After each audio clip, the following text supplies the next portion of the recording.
Terminou agora o primeiro dia da discussão da medida provisória 905, aquela que estabelece o contrato verde-amarelo, estimulando a contratação de jovens que nunca tiveram experiência, mas também faz outras modificações importantes na legislação trabalhista. Vamos ouvir o relator, o deputado Cristino Áureo, do PP do Rio de Janeiro, sobre essas modificações, as últimas apresentadas por ele. Faz parte do processo legislativo nós acatarmos alguns elementos e alguns argumentos, e por isso a sessão de hoje nós incluímos alguns itens, principalmente a emenda verbal que tem um acordo em plenário que equaliza a posição do setor de seguros entre o que desejava o setor e o que o governo finalmente acatou dessa posição, e também pequenos pontos de uma errata que nós fizemos no dia de ontem, e que, como a oposição achou que esses pontos deveriam ser melhor esclarecidos, nós usamos a sessão de debate para esclarecer, mas estamos prontos para votar o relatório. Na avaliação do senhor, qual é o impacto da aprovação dessa medida provisória? Já estão valendo as novas regras, mas assim que essas novas regras forem de fato estabelecidas aqui pelo Congresso, qual que será o impacto disso na economia e também no mercado de trabalho? A gente viu aí muita crítica de parlamentares falando que a reforma trabalhista não garantiu aí aqueles empregos que prometia. O senhor acha que essa medida provisória pode ajudar nesse sentido? Olha, eu acho o seguinte: primeiro, nenhuma dessas medidas tem como objetivo gerar o emprego. O que acontece é que quem de fato proporciona as condições para que aquela vaga surja é verdadeiramente o desenvolvimento econômico, a pegada do crescimento, da geração de riqueza. Acontece que quando você tem uma legislação que ela não contribui, mesmo com a retomada, com a reaceleração da economia, é muito complicado você atuar nesses grupamentos específicos, ou seja, faixa etária de jovens sem experiência e faixa etária de pessoas mais maduras que desejam retornar ao mercado de trabalho, mas a legislação não coopera para isso. Então, assim, esta medida provisória e o trabalho que nós fizemos dentro do relatório, ele visa muito mais criar as condições para que, na retomada, seja ela de qualquer nível da economia, nós tenhamos a legislação adaptada a essa condição e, logicamente, fazendo com que o jovem sem experiência não permaneça tanto tempo fora do mercado, porque ele corre o risco de envelhecer sem amadurecer, sem incorporar a cultura do trabalho, né? Então isso é muito importante.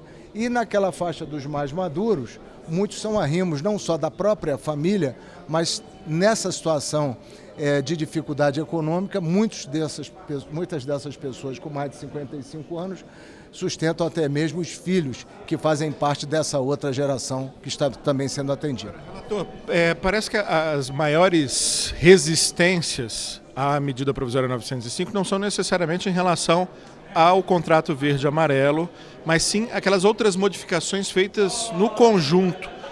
Por exemplo, sobre fiscalização, a imposição da dupla visita antes de você multar efetivamente. O senhor, inclusive, fez modificações nelas. Uma pergunta, se for preciso abrir mão das modificações na legislação trabalhista para garantir o contrato verde-amarelo, esse é um caminho? E eu gostaria que o senhor explicasse a mudança que o senhor acatou no que diz respeito à dupla visita. Parece que o senhor restringiu ainda mais. Olha, eu acredito que a medida provisória ela se compõe de um todo, né? Nós procuramos ali tratar o que entendíamos que não tinha pertinência originalmente, nós já excluímos no nosso relatório apresentado e também na complementação de voto. Esse conjunto que está abrangido hoje, ele fala entre si, porque a questão mesmo do contrato verde-amarelo, pelo número de emendas e pelo número de destaques, também enfrenta discordâncias aqui no plenário. Os itens que transformam de alguma maneira a legislação, modificam a legislação, naquilo que nós entendemos que representava um risco muito grande, a perda de direitos muito sensíveis, nós procuramos atenuar, como foi o caso da questão do acidente de trajeto. Nós entendíamos ali que corria o risco, com o texto da medida provisória, de que a cobertura previdenciária ela fosse anulada. E, por outro lado, nós entendíamos que o acidente de trajeto, ele, via de regra, é responsabilidade do poder público. Má conservação da via, má conservação dos meios de transporte.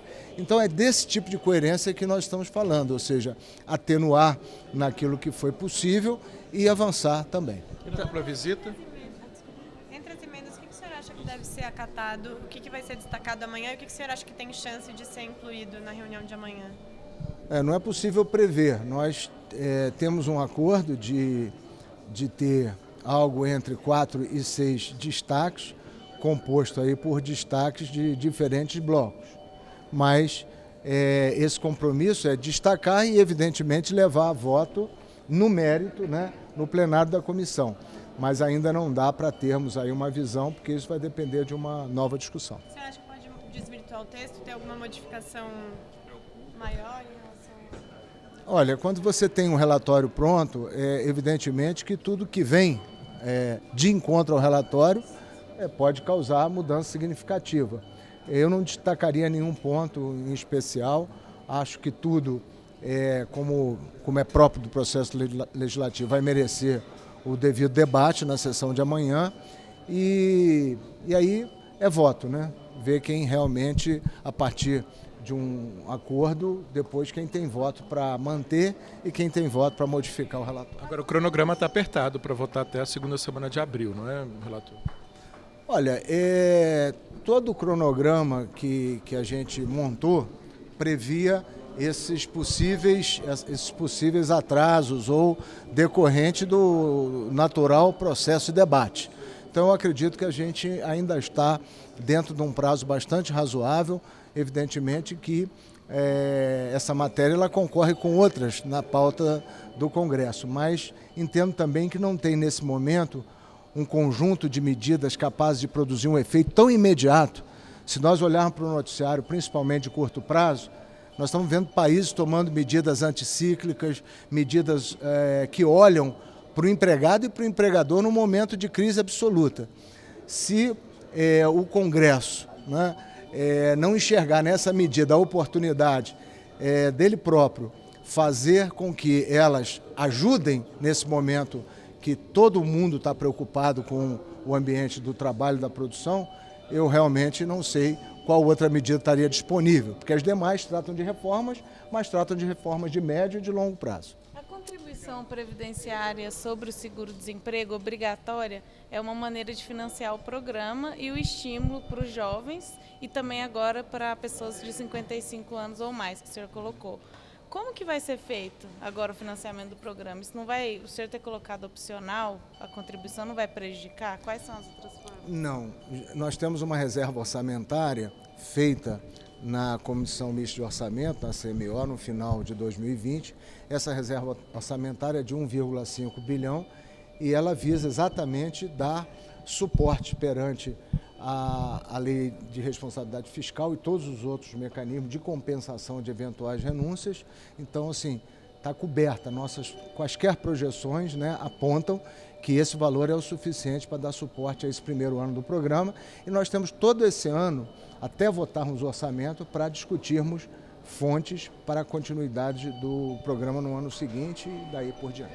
E esse valor de 1,5 bi... Bom, está aí a entrevista do relator da matéria, do deputado Cristino Auro, PP do Rio de Janeiro, mas vamos também repercutir rapidamente com a oposição, o deputado Rogério Correia, do PT de Minas Gerais, fazer as observações em relação a essas poucas modificações que foram feitas pelo relator. Ele demonstra aí uma tentativa de atenuar o texto na expectativa de ter menos resistência por parte da oposição, mas hoje parece que não foi suficiente, não?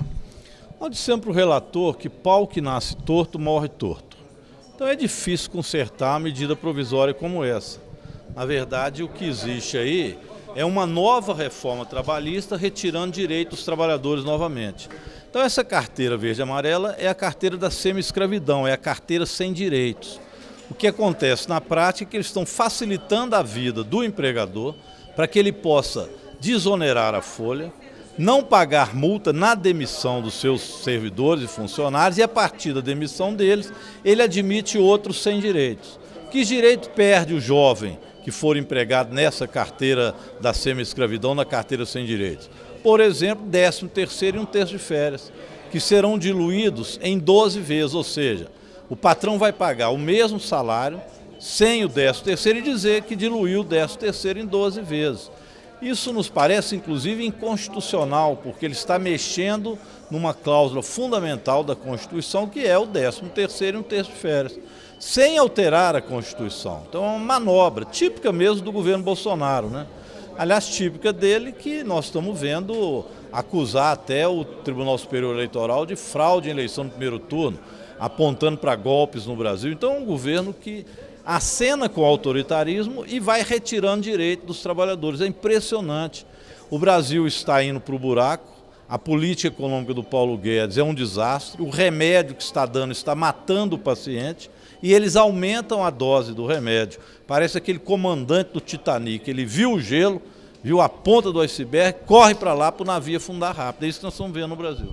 Havia um acordo que é mais de procedimento do que no mérito da matéria, de ter alguns destaques por parte da oposição, né? A maior parte desses destaques por parte da oposição poderiam ser levados ao plenário para, na visão da oposição, atenuar o texto, já que parece que há uma maioria em torno do projeto.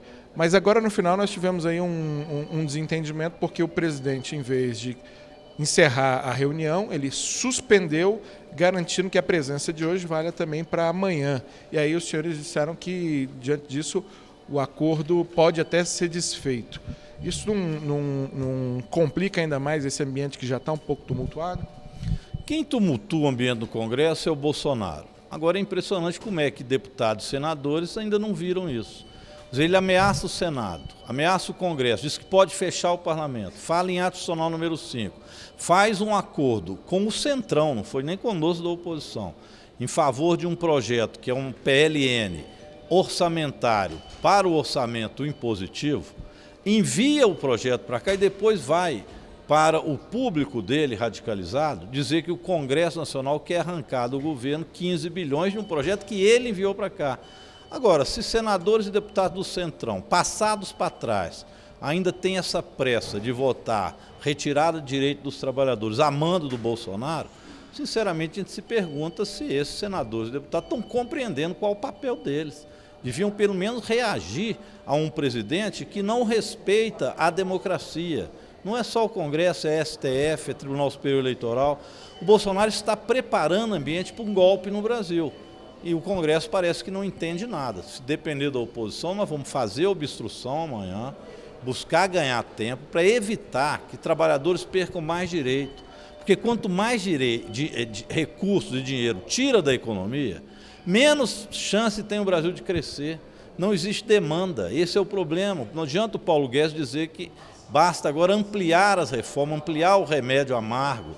Isso vai acabar matando mais rápido o Brasil, que já está numa situação muito difícil. Então, é hora do Congresso, de fato, reagir. Infelizmente, não é isso que a maioria do Congresso Nacional e do próprio Centrão, que está sendo ofendido, está sendo debochado pelo presidente Bolsonaro, e simplesmente não reage. É impressionante. Obrigado, deputado Rogério Corrêa, PT de Minas Gerais, representando da oposição nessa comissão mista da medida provisória 905, que eu lembro a você, precisa ser aprovada aqui na comissão mista para ir ao plenário da Câmara, ser votada lá, depois ir ao plenário do Senado, antes de seguir para que o presidente sancione caso ela sofra mudanças e muito provavelmente sofrerá, como você viu aqui, essa medida provisória recordista de emendas, mais de 1.930 emendas, número exato, na verdade, 1.930 emendas, sugestões de modificações foram apresentadas, que é o recorde absoluto, para você ter uma ideia da complexidade da polêmica gerada em torno dessa matéria. Então, a expectativa de votação amanhã, repetindo isso que eu já disse na pergunta, o presidente Sérgio Petecão, ele não encerrou a reunião de hoje, ele suspendeu, o que faz com que amanhã a reunião às 10 horas seja retomada sem a necessidade de esperar até ter o quórum de presença, porque o quórum de presença de hoje fica válido para amanhã, e também evitar recursos de obstrução, como leitura da ata, modificação da ata, leitura de expediente e outras coisas que geralmente costumam tomar tempo do processo de deliberação. Amanhã provavelmente teremos mais alguns senadores e deputados inscritos para discutir a matéria e em seguida a votação para que a matéria vá ao plenário, votação do texto base, votação desses 6, 7, 8 destaques que estão sendo negociados e agora com essa perspectiva de que nem mesmo esse acordo de procedimento seja cumprido amanhã pelas partes. Qualquer momento, mais informações para você aqui do Congresso Nacional, agora na Câmara.